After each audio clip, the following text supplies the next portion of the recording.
Hi, இந்த video எதுக்காகன்னு பாத்தீங்கன்னா ஒரு சின்ன அவேர்னஸ்க்காகங்க. சோ இதுக்கு முன்னாடி என்னோட பிசினஸ்ல இப்படி ஒரு இஷ்யூ நான் வந்து ஃபேஸ் பண்ணதே கிடையாது.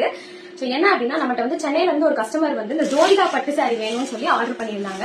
சோ உங்களுக்கு தெரியும் நம்ம ஜோதிகா பட்டுலயே 650 இருந்து குவாலிட்டி இருக்கு. 650, 750, 800, 1000 rupees வரைக்கும் நாங்க குவாலிட்டி வந்து சேல் பண்ணிட்டு இருக்கோம். இந்த குவாலிட்டி வந்து நான் 1000க்கு சேல் பண்ணேன். சோ இந்த மார்க்கெட்ல வந்து இந்த குவாலிட்டி வந்து லான்ச் ஆகும்போது 1250 ரூபாய் வரைக்கும் நிறைய பொட்டிக் வந்து சேல் பண்ணாங்க. சோ நாங்க வந்து லான்ச்சிங் டைம்லயே இதை வெறும் 999 கொடுத்தோம். அதுவும் ஃப்ரீ ஷிப்பிங்லயுமே இந்த சாரி வந்து நாங்க நிறைய ஆஃபர்ல வந்து போட்டிருந்தோம். சோ 80 rupees வரும் இந்த ஒரு சாரி வந்து நான் டிஸ்பேச் பண்றேன்னா. அப்ப அந்த அளவு வந்து விலை வந்து ரொம்ப கம்மியா வந்து நாங்க போட்டு சேல் பண்ணிட்டு இருந்தோம். அந்த கஸ்டமர் வந்து இந்த சாரி தான் வேணும், இந்த பிரீமியம் குவாலிட்டி தான் வேணும்னு சொல்லி ஆர்டர் பண்ணாங்க. சோ நாங்களும் டிஸ்பேச் பண்ணிட்டோம். ஃப்ரீ ஷிப்பிங்னு சொன்னோம். அவங்க வந்து குவாலிட்டி எல்லாம் எப்படி இருக்கும்னு கேட்டாங்க. ஃபர்ஸ்ட் டைம் எங்க புட்டிக்ல வந்து பர்ச்சேஸ் பண்றாங்க.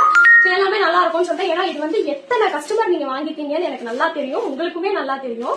சோ இந்த வீடியோ பாத்துட்டு இருக்கிறதுல முக்காவாசி பேர் இந்த சாரி என்கிட்ட கண்டிப்பா வாங்கியிருப்பீங்க. ஏன்னா உமன்ஸ் டேக்லாம் செம்ம ஹிட் கொடுத்தோம் இந்த கலெக்ஷன். பண்டில் பண்டிலா நாங்க வந்து இது லான்ச் பண்ணோங்க.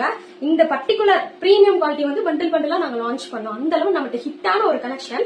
அவங்களுக்கு இன்னைக்கு தான் சாரி ரிசீவ் ஆயிருக்கு. அவங்க உடனே கால் பண்ணி சொல்றாங்க, நான் சாரி எக்ஸ்பெக்ட் பண்ண மாதிரி இல்ல, எனக்கு வேண்டாம், எனக்கு பிடிக்கல.